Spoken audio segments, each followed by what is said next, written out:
Na alegria do Espírito Santo, nós saudamos a você que nos acompanha no programa Ponto de Encontro desta quarta semana do tempo da Páscoa, aqui pela TV Canção Nova Rio Grande do Sul e também pelas redes sociais da nossa Diocese de Caxias do Sul. Esse é o programa Ponto de Encontro, uma revista semanal com notícias, informações, a vida, o que acontece na Diocese de Caxias do Sul, suas paróquias e comunidades. No programa Ponto de Encontro desta semana, nós vamos saber um pouco mais sobre a participação da paróquia São Pedro de Garibaldi e da paróquia São Marcos de Marcorama no Festival do Grostoli. Também vamos saber um pouco mais sobre a peregrinação dos símbolos da Jornada Diocesana da Juventude pela região pastoral de Bento Gonçalves, o mapeamento da Cáritas na Diocese de Caxias do Sul. Também vamos falar das pré-romarias ao Santuário de Caravaggio, em preparação à 145ª Romaria. E o programa Razões da Fé vai nos explicar sobre os primeiros concílios da história da Igreja. No sábado, 20 de abril, os símbolos da Jornada Diocesana da Juventude iniciaram a sua peregrinação pelas paróquias da região pastoral de Bento Gonçalves, em preparação ao encontro que vai acontecer no dia 31 de agosto. Nós preparamos uma matéria para você. Confira!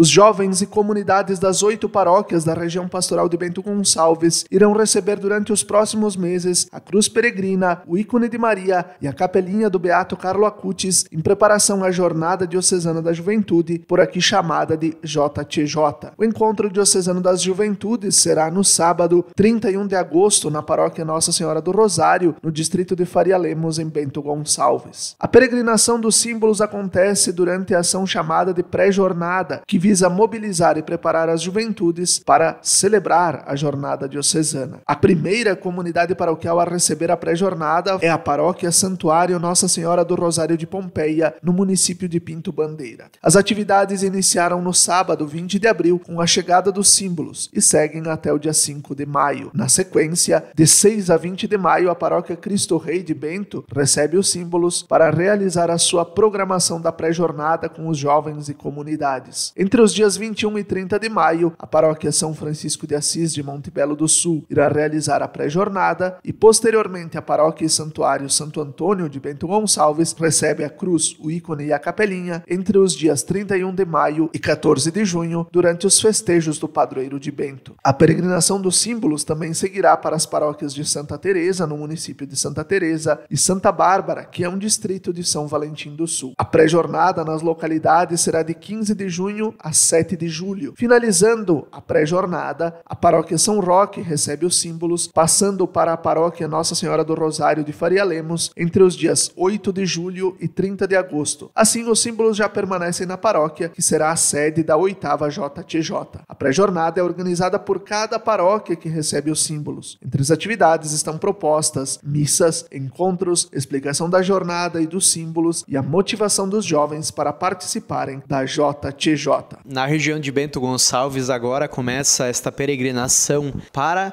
simbolizar, motivar e falar para os jovens de cada uma das paróquias, de cada um dos lugares, sobre a Jornada Diocesana da Juventude que vai acontecer no dia 31 de agosto.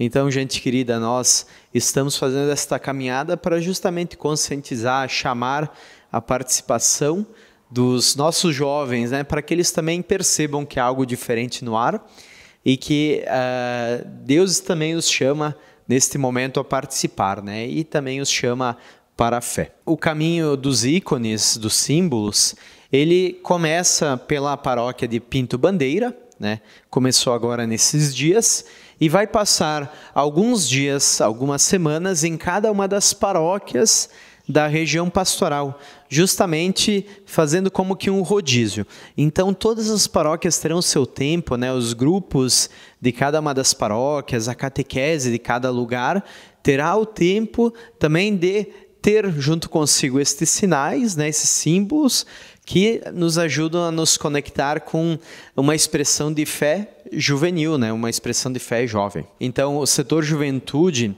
ele está, de fato, organizando aquela comissão que vai ser a organizadora do evento. Então, nós estamos mobilizando os grupos, as bases, as pessoas, as paróquias, as escolas de Bento e da região para podermos, enfim, pensar o nosso evento com muito carinho.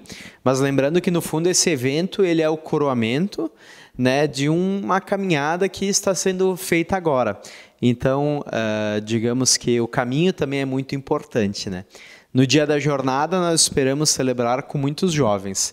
Mas o mais importante é que durante o ano nós também vamos celebrar com os jovens nas paróquias, nas cidades. Nesse mesmo final de semana, nos dias 19, 20 e 21 de abril, em Garibaldi aconteceu o Festival do Grostoli.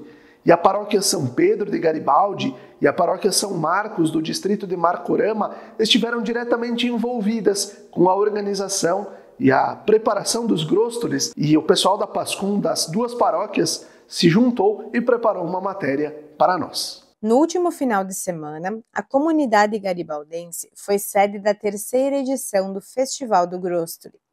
Este evento, já consolidado, ocorreu no entorno da Igreja Matriz São Pedro e superou todas as expectativas, atraindo cerca de 60 mil pessoas e contabilizando aproximadamente 680 mil unidades de Gróstolis comercializadas durante os 3 dias da festa. No total, envolveram-se na preparação dessa iguaria 15 comunidades pertencentes à paróquia São Pedro e Marcorama. O evento proporcionou aos participantes, bem como para os visitantes, uma forma de recordar a história dos imigrantes italianos e dessa cultura que os acompanhou. A preparação desse prato ganhou as versões doce ou salgado, fino ou fofinho e com vários sabores incorporados, como, por exemplo, noz moscada. Neste ano, pela primeira vez, a comunidade centro da paróquia São Pedro também participou do evento através da comercialização desses doces. Na oportunidade, paroquianos em geral, festeiros e até mesmo os freis da paróquia não abriram mão de colocar a mão na massa e, dando alusão ao seu padroeiro, confeccionaram um Gróstoli no formato de uma linda chave. Ouçamos o depoimento de Giliano Verselletti sobre a participação na paróquia nesse evento. Como festeiro de São Pedro e em nome de todos os festeiros, quero realmente confirmar aqui a nossa satisfação de participar desse evento, de trazer a festa de São Pedro para esse evento importante aqui do nosso município, que é o Festival do Grostoli, que já se consolidou justamente aqui ao lado, na praça, na nossa igreja matriz, que nesse ano completa 100 anos de história, e certamente é muito especial a gente estar participando justamente nessa edição do Festival do Grostoli. Acho que marcamos a nossa presença na comunidade dentro da ideia de criarmos realmente uma comunidade mais fraterna, solidária, trazer nossa mensagem e estarmos aqui também participando, marcando a presença com a paróquia São Pedro. Ao longo deste tempo da Páscoa, a Caritas da Diocese de Caxias do Sul, organismo vinculado à nossa coordenação de pastoral, está realizando um mapeamento das ações de caridade, as ações sociais, os projetos sociais na nossa diocese. E nós conversamos com a coordenadora da Caritas, a Loiva Menezes, que nos explica como está funcionando todo esse processo. A Caritas da Diocese de Caxias do Sul, organismo da Igreja Católica vinculado à coordenação de pastoral, está iniciando, nestas semanas após a Páscoa, um novo projeto. O mapeamento das ações de caridade e pastorais sociais das paróquias e comunidades atendidas pela Diocese de Caxias do Sul. O objetivo do levantamento é conhecer a realidade do atendimento e serviço à promoção da dignidade humana para posteriormente qualificar a organização pastoral. Até o dia 10 de maio, os padres ou referenciais da caridade das paróquias e comunidades deverão preencher o formulário específico do levantamento. O mapeamento é realizado de forma virtual ou presencial, sempre de acordo com as necessidades de cada localidade. A coordenadora da Caritas na Diocese, Loiva Menezes, explica os objetivos e como está funcionando o processo. Então, a retomada do trabalho na Caritas da Diocese realmente é reorganizar todo um serviço que já acontecia até o ano de 2020. Então, nesse momento, é a questão da organização da parte mais burocrática, administrativa, e também onde eu estou buscando o conhecimento, formação em relação à Caritas. participando de seminários, de fórum, que a Caritas Estadual está oferecendo. Acredito que é uma demanda de muito tempo, essa organização e tabulação dos projetos de ação social que a nossa Igreja Católica realiza através das paróquias e também através da Mitra, também através das pastorais sociais. Quais são os projetos, aonde esses projetos realmente eles estão atuando, qual é o público que esses projetos, que essa ação social, que essa ação de caridade está atendendo, é criança, é adolescente, são idosos, mulheres, homens, famílias. Então, através desses projetos sociais, aonde a igreja está chegando e qual o retorno, né, que essas famílias estão recebendo através dessa atenção pelos projetos sociais, pela ação social. Então, organizar isso, ter esse banco de dados, vai trazer uma unidade, né, de todos os trabalhos sociais, juntamente com a Caritas. Esse é um dos primeiros objetivos nossos, organizar e fortalecer a nossa caminhada de comunhão, de unidade, num trabalho participativo de todos. Após esses dados, tabulados esses dados, né, nós vamos ter assim um mapeamento de como estamos e o que queremos e como queremos avançar na questão social com as famílias que são atendidas por todas as paróquias da nossa diocese. É um projeto de médio, longo e prazo. Por isso também, aqui, depois dessa tabulação, na organização e assessorando as pastorais, fazendo um trabalho coletivo com todos, vamos precisar trazer formações, né, em todas essas áreas, com criança e adolescente, com os idosos, com os adultos, enfim, em todas as áreas que forem necessárias, então vamos trazer a formação. E na preparação para a 145ª Romaria ao Santuário de Caravaggio, ao longo deste mês de abril e também do mês de maio, acontecem as pré-romarias, esses encontros com grupos específicos que vão até o Santuário de Caravaggio. Nós tivemos, também no final de semana, no dia 20 de abril, a Romaria dos Motorhome e a Romaria dos Caminhoneiros. Confira como foi.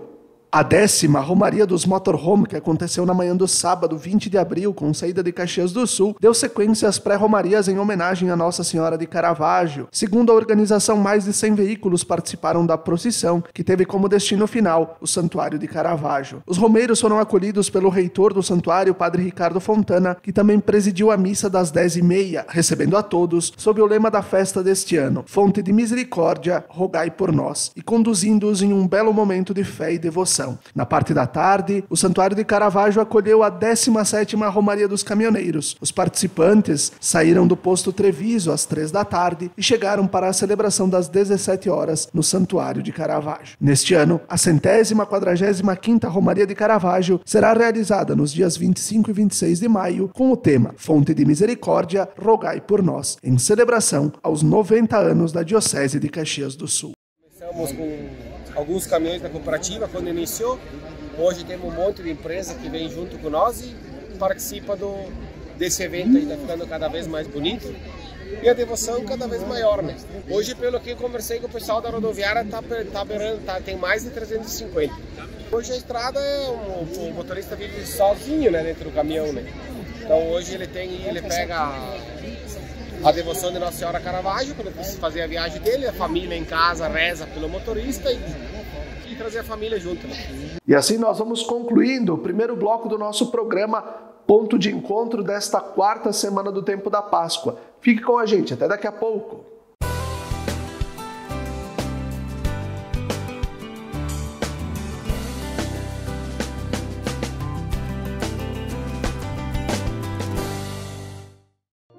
Lembrai-vos, ó Puríssima Virgem Maria, que jamais se tem ouvido que deixasseis de socorrer e consolar a quem vos invocou, implorando a vossa proteção e assistência.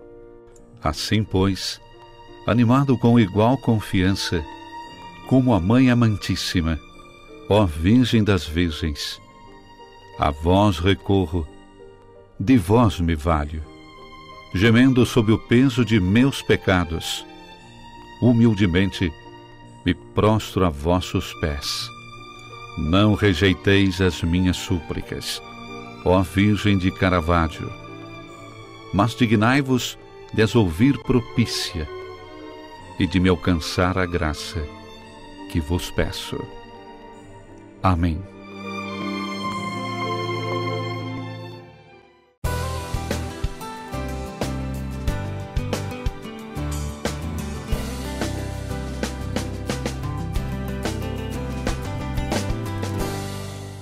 Estamos de volta com o segundo bloco do nosso programa Ponto de Encontro desta quarta semana do Tempo da Páscoa, aqui pela TV Canção Nova Rio Grande do Sul e também pelas redes sociais da nossa Diocese de Caxias do Sul. Obrigado a você pela sua audiência e pela sua companhia. O programa Razões da Fé, que a gente traz toda semana para você, aqui um fragmento do que vai sendo trazido e trabalhado no Razões da Fé, que é produzido pela Pastoral da Comunicação da nossa Diocese, e também vai ao ar pela Rádio Miriam Caravaggio e pelas redes sociais, está com uma série sobre os concílios na história da Igreja. O padre Leonardo Lucian Dalosto nos explica sobre os primeiros concílios da história da Igreja. Qual foi o primeiro concílio, do que tratou, para que a gente possa ir fazendo este processo de conhecimento da história da Igreja. Na Igreja nascente, quando os apóstolos se encontraram para tratar sobre aquele tema do que era necessário para se tornar cristão, se precisava ser circuncidado ou não, e isso, Paulo foi ao encontro dos apóstolos, a gente pode chamar aquele encontro narrado no capítulo 15 dos Atos dos Apóstolos de concílio? Então, nós chamamos normalmente aquilo de Concílio de Jerusalém, né? A primeira reunião dos apóstolos para decidir uma questão teológica. Há o relato do concílio, desse concílio de Jerusalém, nos Atos dos Apóstolos, né? E a questão que está por baixo é, em última análise assim, para ser cristão, eu preciso primeiro ser judeu? Por quê? Porque quando nós olhamos com assim mais cuidado o nascimento da fé cristã, nós entendemos que a fé cristã nasce a partir da fé judaica. Então, Jesus nasce judeu, é culturalmente judeu, Maria, José eram judeus, os apóstolos eram todos judeus. Então, no interior do judaísmo, a partir da fé judaica, nasce a fé cristã. O que os discípulos vão ter que ir discernindo? E aí por isso que entra este concílio de Jerusalém. Tá, mas afinal, Jesus gera uma ruptura com o judaísmo, de modo que eu agora posso me tornar discípulo de Jesus, me converter à fé cristã, sem precisar passar pelo judaísmo?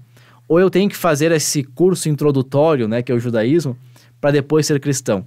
Em última análise, o que está por trás do Concílio de Jerusalém é isso. O concílio vai dizer que não, que nós não precisamos ser primeiro judeus para depois sermos discípulos de Jesus. Ok. O Concílio de Jerusalém, esse concílio entre os apóstolos, né, com Paulo, ele não entra na listagem oficial dos concílios da igreja, dos concílios ecumênicos, né? Só que nós temos que entender o seguinte: a igreja conta hoje 21 concílios ecumênicos, ou seja, 21 grandes concílios, tá? Mas existem centenas de concílios menores, regionais, provinciais, diocesanos, ou seja, reuniões que foram acontecendo ao longo da história da igreja, que também ajudaram aquelas igrejas a caminharem, né? Mas que não foram acolhidas como grandes reuniões. Então, dá para dizer o seguinte: o Concílio de Jerusalém é um concílio? De certa maneira é uma reunião, né, que os apóstolos fazem para decidir um tema ali, assim, quente naquele momento, emergente, quente naquele momento. Agora, vai entrar para a listagem dos grandes concílios? Não vai. Então eu diria, é um concílio, sim. Aí tem inclusive aqui tem uma discussão entre historiadores, né? Uns dizem apenas uma reunião de apóstolos, né, uma pequena reunião. Outros dizem, não, é um concílio, é um embrião dos concílios.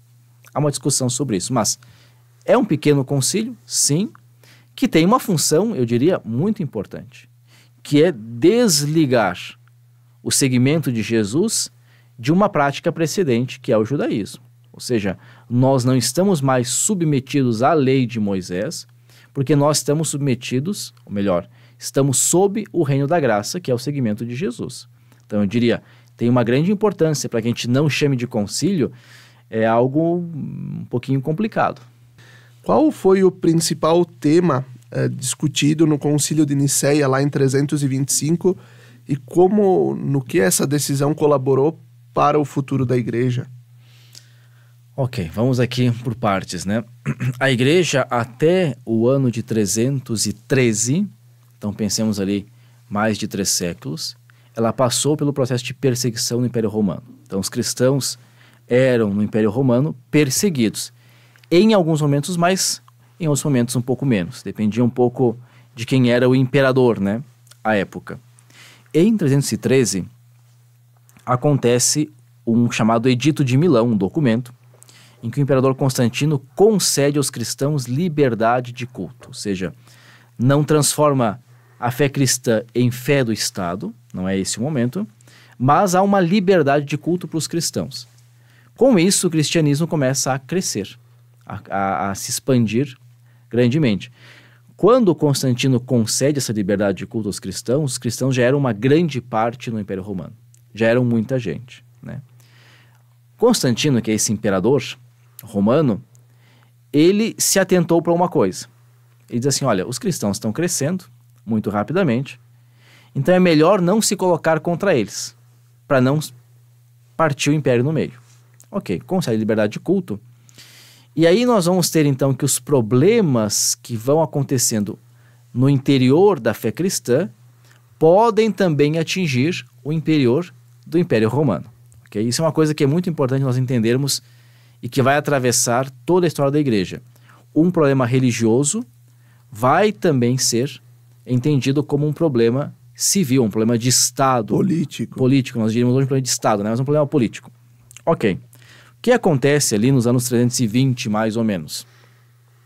Um padre da igreja de Alexandria, atual Egito, na África, ele muito preocupado com a ideia da unidade de Deus, ou seja, Deus é um só, né?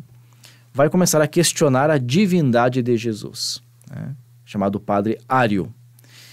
E ele então desenvolve uma teoria que nós chamamos hoje de arianismo ou subordinacionismo, segundo a qual Jesus não é Deus, ele é uma criatura, é a mais alta criatura, é a primeira criatura de Deus, a mais importante, a partir da qual Deus fez tudo, mas é uma criatura, está subordinado a Deus. Por que Ário desenvolve essa teoria? Porque ele queria salvaguardar a ideia de que Deus é um só, né? E aí, como os cristãos estavam dizendo, não, Jesus também é Deus, ele é o Filho de Deus. Ário dizia, não, mas se Jesus é Deus, mas como é que fica a unidade então? Há 2 deuses? Que história é essa? E aí ele vai desenvolver essa teoria, que nós chamamos de arianismo, repito, ou subordinacionismo, sendo a qual Jesus não é Deus, mas uma criatura. Um ser criado, perfeito, tudo bem, mas sempre subordinado ao Pai. Isso retira a ideia de que Jesus é Deus, e aí nós vamos ter então uma divisão no Império. Por quê? Porque uma parte grande dos cristãos vai acabar aderindo às ideias de Ário. Entre eles bispos, entre eles padres, né? O cardeal Newman, no século XIX, faz uma exposição desse tema e diz, olha, nós chegamos a ter 70% do episcopado, dos bispos da época, arianos. Ou seja, 70% dos bispos acabaram indo para a heresia de Ário. O que vai acontecer? Aí acontece aquilo que tu chamaste o Concílio de Nicéia. Né? O que é o Concílio de Nicéia? O imperador Constantino, o mesmo que havia dado liberdade de culto para os cristãos, preocupado com essa divisão dos cristãos dentro do Império Romano, convoca o concílio. Vejam que interessante, não é o bispo Papa de Roma, né, que na época não era chamado de Papa ainda, não é o bispo de Roma, nem é qualquer outro bispo, mas é o imperador que convoca os bispos para discutirem, afinal, esse problema. E se reúne nessa cidadezinha do Oriente, chamada Nicéia, que hoje não existe mais, um grupo de 300 bispos, para que possam discutir essa questão da divindade de Jesus. E aí o concílio vai definir aquilo que ainda hoje nós encontramos no credo. Quando no Natal e na Páscoa, especialmente, nas nossas missas, A gente reza aquele creio mais longo, né? Chamado Niceno-Constantinopolitano, que o povo chama de o credo longo. Ali no meio tem uma palavrinha que é consubstancial. O que o concílio vai dizer? Que o Filho é consubstancial ao Pai. Em outras palavras, Jesus é igual ao Pai. Jesus também é Deus. Né? Então, o Concílio de Nicéia, no século IV, é reunido por vontade do imperador para poder resolver essa questão. Afinal, qual é a natureza de Jesus? Ele é apenas uma criatura, é apenas um homem, apesar de ser, segundo Ário, a criatura mais perfeita, ou ele é Deus? Ele é Deus encarnado, Filho de Deus. E o concílio vai dizer, Jesus é Filho de Deus, portanto é Deus igual ao Pai. É da mesma essência, natureza, substância. São palavras que hoje nós quase não usamos mais. Mas para dizer assim, Jesus é Deus como o Pai é Deus. Essa é a definição daquele que para nós entra na história como o primeiro dos concílios ecumênicos, o Concílio de Nicéia, que reuniu 300 bispos. Quase todos os bispos eram bispos orientais, né? Os primeiros concílios têm mais a participação de bispos do Oriente do que do Ocidente, e o Papa era apenas representado por alguns dos seus delegados. E assim nós vamos concluindo mais um programa Ponto de Encontro, agradecendo a você pela sua audiência e pela sua companhia, agradecendo também a TV Canção Nova por este espaço. Até a próxima semana, até o próximo Ponto de Encontro.